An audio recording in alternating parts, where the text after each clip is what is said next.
تو حضرت ابراہیم علیہ السلام جب پہلی مرتبہ شادی کے بعد آئے تو اسماعیل علیہ السلام جنگل گئے تھے لکڑیاں کاٹنے کے لیے، جنگل گئے تھے. آئے آپ پوچھا کہ تمہارے شوہر کہاں ہیں؟ تو وہ جنگل گئے لکڑیاں کاٹنے. اچھا کیسا چل رہا ہے، کیا حالات ہے؟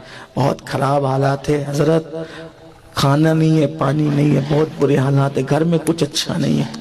فرمایا اچھا تمہارے شوہر آئے تو کہہ دینا کہ ملک شام سے کوئی آیا تھا، سلام بولا اور کہا گھر کی چوکھٹ اچھی نہیں ہے، چوکھٹ بدل دینا.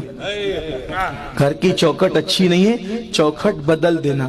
جیسے ہی چلے گئے تو اسماعیل علیہ السلام آئے تو رونے لگے، اور روئے تو پوچھا کہ بابا کی خوشبو آ رہی ہے، بابا آئے تھے کیا؟ اور تمہارے بابا کون ہے مجھے نہیں پتا، البتہ ایک بہت خوبصورت بزرگ آئے تھے. اچھا کیا کہہ رہے تھے؟ سلام کہا آپ کو، اور کچھ کہا کہ گھر کی چوکھٹ اچھی نہیں ہے، چوکھٹ بدل دینا. اچھا تو پھر اس کا مطلب تم میرے گھر میں رہنے کے قابل نہیں ہو.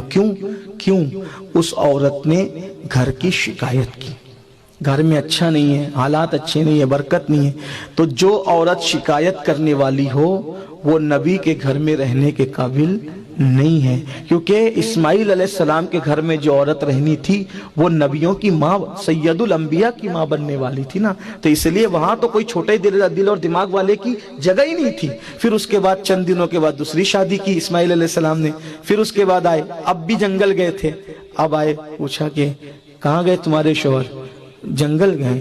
کیا حالات ہیں؟ حضرت کیا کہنے، میرے شوہر بڑے نیک ہیں، بہت حالات اچھے ہیں، بہت اچھے سے گزر، جو ہے اللہ کا شکر ہے، اللہ جس حال میں رکھے شکر ہے. چلے گئے، کہا شوہر آئے سلام کہنا، کہا بزرگ آئے تھے کہہ گئے چوکھٹ بہت اچھی ہے، قدر کر کے عزت کے ساتھ رکھنا. آئے پھر رو پڑے، بابا کی خوشبو آ رہی ہے. کہاں کوئی آئے تھے؟ ارے ایک بزرگ آئے تھے.